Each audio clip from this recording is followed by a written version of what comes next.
Bonjour à toutes et à tous. Bienvenue sur Récap de légende, la chaîne qui récap vos romances préférées. Avant de commencer, n'hésitez pas à vous abonner sur la chaîne. Merci beaucoup. L'histoire commence avec Noah, une jeune femme vivant en Floride qui se trouve à un tournant de sa vie, avide de changement et d'un nouveau départ. Après une session de surf à la plage, elle conduit son pick-up, perdue dans ses pensées à propos des choix de sa mère. Elle se rappelle comment sa mère a quitté l'Angleterre en poursuivant ce qu'elle pensait être le véritable amour, pour finalement déménager à nouveau, à la recherche d'une autre chance romantique. Lorsqu'elle rentre chez elle, elle trouve sa mère en train d'organiser un vide-grenier. Elle se débarrasse des affaires qu'elles n'emporteront pas, range des objets à donner. Sa meilleure amie, Ellie, aide aussi. Ellie remarque que Noah prévoit de jeter son vieux nounours et décide de le garder comme souvenir avant son départ. Noah lui remet les clés du camion, lui faisant confiance pour s'en occuper pendant son absence. À ce moment-là, son petit ami Dan arrive et l'embrasse avec passion, un sourire nostalgique aux lèvres. Il lui dit qu'elle va lui manquer. Ils savent tous les deux que les relations à distance sont difficiles, mais il promet qu'ils trouveront une solution.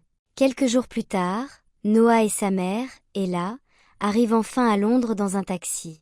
Ella est toute excitée à l'idée que Noah va rencontrer son nouveau demi-frère Nick, mais Noah beaucoup moins. Elle est encore amère que sa mère ait épousé William, son nouveau mari, en secret. Si elle ne l'avait pas fait, elle et Nick auraient eu le temps de faire connaissance et d'arranger les choses.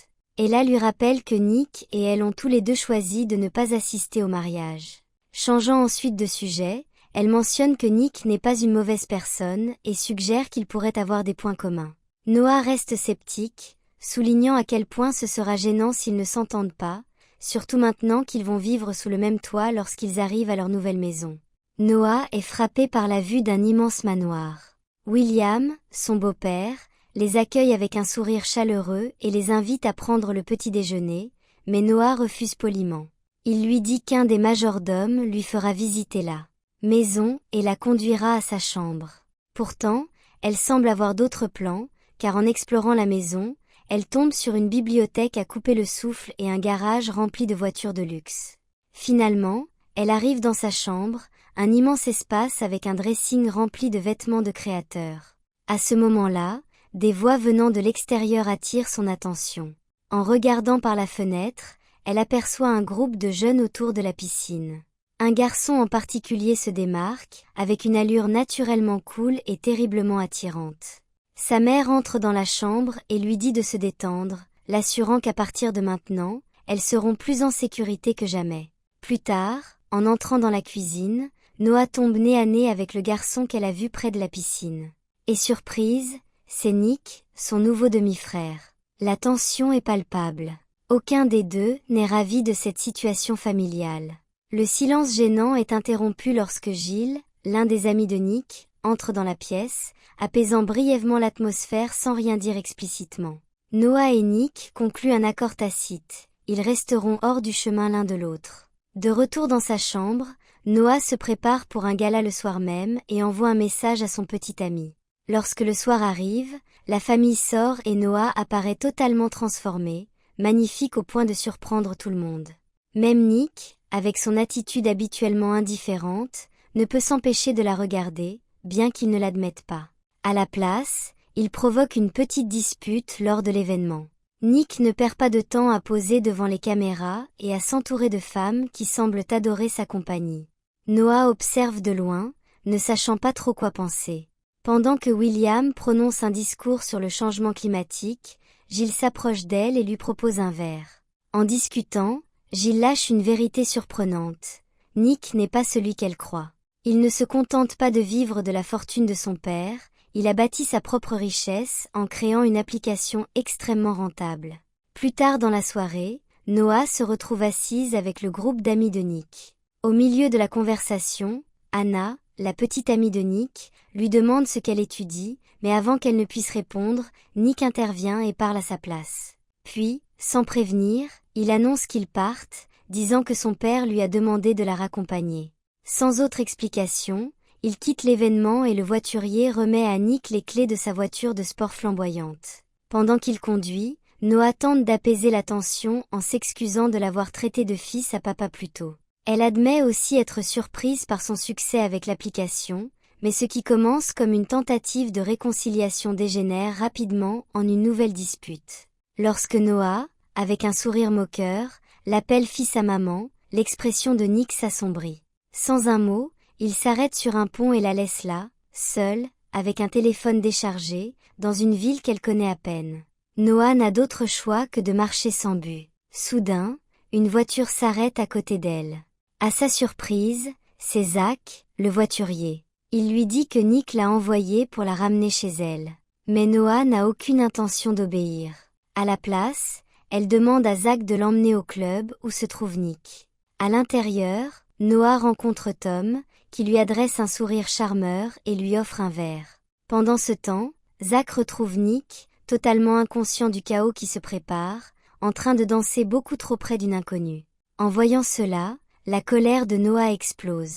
Sans réfléchir, elle lui jette son verre au visage et l'accuse de l'avoir abandonnée, déterminée à montrer qu'elle s'en fiche. Noah continue de boire ce que Tom lui a donné, mais elle commence vite à se sentir mal, étourdie, avant même de comprendre ce qui se passe. Nick surgit de nulle part, l'attrape par le bras et la traîne hors du club avant qu'elle ne puisse protester. Sans hésiter, il se retourne et assène un coup violent à Tom. Nick la ramène chez lui et, une fois dans la chambre, la dépose délicatement sur le lit. En la regardant dormir, son regard s'attarde sur des crânes tatoués sur sa peau. Il ne dit rien, mais son expression change, il a remarqué. Le lendemain matin, Noah et Nick finissent par parler. Il lui demande de ne pas dire à son père ce qui s'est passé la veille. Elle n'est pas ravie, mais elle accepte. Plus tard, pendant que Nick passe la journée chez sa petite amie, Noah reçoit un message de Dan, mais au lieu de répondre, elle l'ignore, et sans s'en rendre compte, elle se met à parcourir les réseaux sociaux de son demi-frère, curieuse. Elle se rend dans sa chambre avec l'intention de fouiller un peu, mais Nick rentre à l'improviste. Elle repart aussitôt dans sa propre chambre. Son téléphone vibre. Un message d'un numéro inconnu. Lorsqu'elle l'ouvre, son souffle se coupe. C'est une vidéo. Hayley et Dan s'embrassant dans le camion qu'elle lui avait confié. La trahison la frappe de plein fouet. La colère et le chagrin s'entrechoquent en elle. Elle ne peut pas rester en place. Elle doit bouger sans réfléchir. Elle sort avec Nick, sans même savoir où ils vont. Le silence dans la voiture est pesant. Nick sent que quelque chose ne va pas. Il voit les messages la perturber, mais aucun des deux ne parle. Quelques minutes plus tard, ils arrivent sur un parking où se déroule une course de rue illégale. L'énergie est électrique, l'adrénaline partout. Noah s'éloigne de Nick et croise Jenna, une fille qui partage son amour pour les voitures rapides. Le courant passe immédiatement. Noah se confie, parlant de la trahison et de la difficulté de s'adapter à sa nouvelle vie à Londres. Voyant à quel point elle est à vif, Jenna n'hésite pas. Elle lui offre son amitié sans poser de questions. La conversation coule naturellement, et Jenna lui demande comment elle en sait autant sur les voitures. Noah révèle alors un élément clé de son passé. Son père lui a tout appris, et il est actuellement en prison. Un peu plus tard, Jenna lui présente son petit ami, Lion, et leur bande, et à la surprise de Noah, Nick fait partie du groupe. L'ambiance change, devient plus légère, plus détendue. Ils parlent, ils rient. Puis, sans prévenir, Jenna lance une idée avec un sourire malicieux, se venger de Dan. Elle pousse Noah à se lâcher, à s'amuser et à attirer tous les regards. Avant même qu'elle n'ait le temps d'y penser, Nick l'attrape par le bras et l'éloigne du groupe. Avec un regard audacieux, il lui demande si elle veut vraiment se venger de son ex. La douleur encore vive, Noah n'hésite pas. Elle ferait n'importe quoi pour lui faire mal. Nick plaque ses lèvres contre les siennes dans un baiser intense. L'air entre eux crépite. Sans rompre le contact visuel, il lui prend son téléphone et prend quelques photos. Il le lui rend en suggérant de les envoyer à Dan. Encore sous le choc, Noah retourne vers le parking lorsqu'une agitation attire son attention. C'est Ronnie, l'ancien rival de Nick, fraîchement sorti de prison, venu le défier à une course. Sans réfléchir, Noah fait un geste audacieux. Elle prend la place de Nick. La course est intense. Noah reste juste derrière Ronnie, attendant le moment parfait pour le dépasser. Lorsqu'il réalise qu'il n'affronte pas Nick, Ronnie appuie à fond, déterminé à gagner. Noah, imperturbable, garde son sang-froid grâce à son talent et à son audace. Elle exécute une manœuvre parfaite et, à la dernière seconde, le dépasse, la foule explose. Noah vient de gagner. Les choses dégénèrent rapidement. Ronnie et Nick s'échangent des mots violents jusqu'à ce que cela tourne à la bagarre. Les coups pleuvent, la foule est en délire, mais pour Noah, c'est trop. Sa respiration devient saccadée, sa poitrine se serre, sa vision se trouble. Elle fait une crise de panique. Le chaos est interrompu par l'arrivée de la police, dispersant la foule et mettant fin au combat. Avant de partir, Ronnie lance un défi, une autre course, une autre fois. Nick accepte sans hésiter. À travers la confusion, le regard de Nick se pose sur Noah, toujours en difficulté. Sans un mot, il l'attrape par le bras et l'emmène loin de la scène. De retour au calme, il parle enfin. Noah remarque quelque chose, ils ont le même tatouage. La réalisation éveille sa curiosité, mais elle laisse passer pour l'instant. Puis Nick lui demande, hésitant, ce qui s'est passé pendant la bagarre. Elle avoue que chaque fois qu'elle est témoin de violence, son corps se bloque. Elle lui confie sa peur et lui demande de ne pas accepter le défi de Ronnie. Plus tard dans sa chambre, Noah prend une décision impulsive. Elle envoie à Dan les photos d'elle et Nick en train de s'embrasser, puis, nerveuse, elle remercie Nick par message. La tension entre eux est toujours là, électrique, mais aucun ne fait le prochain pas.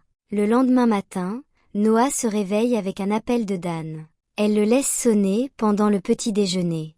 Sa mère lui demande des nouvelles de lui et, ne voulant pas entrer dans les détails, Noah ment en disant que tout va bien. C'est alors qu'Ella remarque un bleu sur le visage de Nick. William, détendu, dit que c'est à cause de la boxe, mais l'explication ne convainc pas totalement. Puis, Nick annonce qu'il va passer la journée avec Maddie. Son père insiste pour que Noah l'accompagne. Agacé mais sans échappatoire, Nick accepte. Curieuse, Noah se demande qui est Maddie. Sur la route, Nick lui lance un défi en lui donnant les clés et en lui demandant de conduire. Elle prend le volant, un soupçon de jalousie dans l'air, et les mène jusqu'à une maison chaleureuse à la campagne. À leur arrivée, Nick clarifie les choses. Maddie n'est pas une fille, c'est ma petite sœur. À l'intérieur, ils sont accueillis par Maddie et sa mère, Camilla. Maddie se lie immédiatement à Noah, tandis que Camilla semble surprise. Apparemment, Nick ne laisse pas n'importe qui conduire sa voiture. L'après-midi est étonnamment agréable. Noah découvre une autre facette de Nick, plus douce, plus protectrice, plus authentique. Dans ce cadre familier, il semble plus à l'aise. Plus tard, Nick se confie et révèle que sa mère l'a quitté lorsqu'il était enfant et qu'ils ont récemment recommencé à reconstruire leur relation. Maddie est désormais sa priorité, et il sait qu'il doit rester dans le droit chemin pour continuer à la voir. Alors que Noah joue avec Maddie, une dispute éclate dans l'autre pièce. Camilla affronte Nick, elle ne croit pas à l'histoire de l'accident de boxe et craint qu'il soit impliqué dans des combats clandestins. Ce soir-là, Noah et Camilla ont une conversation profonde, empreinte des regrets. Camilla avoue s'être éloignée de Nick à cause de son alcoolisme et se sent coupable de l'avoir poussé vers les courses de rue et les combats illégaux. Plus tard, dans le calme de la cuisine, la tension entre Nick et Noah éclate enfin. Nick avoue ce qu'il ressent pour elle. Avant même que les mots ne retombent, leurs lèvres se rencontrent dans un baiser intense, mais leur moment est interrompu lorsque Maddie apparaît. Le lendemain matin, en partant, Camilla avertit Nick. S'il se bat à nouveau, il perdra le droit de voir Maddie. De retour chez eux, Nick décide de garder ses distances pour protéger Noah. Il la dépose et s'éloigne sans se retourner. Noah tente de se distraire avec un film, mais un bruit soudain la fait se retourner. Elle se retrouve face à Dan. Sa colère monte lorsqu'elle apprend que sa mère l'a invitée à rester quelques jours. Dan s'excuse pour ce qui s'est passé avec Ellie, mais Noah n'est pas prête à lui pardonner. Elle accepte qu'il reste à une condition, ils ne sont que des amis. Le lendemain au petit déjeuner, Dan propose de sortir ensemble, mais Nick entre et l'atmosphère change instantanément. Dan comprend soudain. Le garçon sur les photos de vengeance, c'était Nick. La colère traverse son visage. Noah décide alors d'agir. Elle entre dans la chambre de Nick et, sans réfléchir, l'enlace en lui demandant de se débarrasser de Dan. Nick règle le problème à sa manière, en lui offrant de l'argent pour partir. Dan accepte et disparaît de leur vie. Quelques jours plus tard, le combat entre Nick et Ronnie a lieu. Noah, inquiète, se rend sur place, mais lorsque la violence éclate, la panique la submerge et elle s'enfuit. Contre toute attente, Nick abandonne le combat pour la suivre. Ce choix a des conséquences. Ronnie les poursuit, furieux, et les menace avant de s'enfuir, les laissant sans moyen de transport. Le lendemain, pendant l'anniversaire de Nick, il avoue à Noah qu'il a quitté le combat pour elle. Ils s'embrassent passionnément, mais sont surpris par sa mère. Noah réalise alors que ses sentiments pour Nick sont réels. Plus tard, elle l'emmène à une course privée pour son anniversaire. Mais sur le chemin du retour, Ronnie les attaque. Ils parviennent à s'échapper, mais la menace est bien réelle. Le groupe part ensuite à Ibiza pour continuer les célébrations.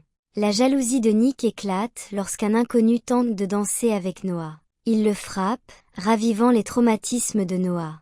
De retour à Londres, une fête tourne mal lorsque l'ex-jalouse de Nick enferme Noah dans une pièce.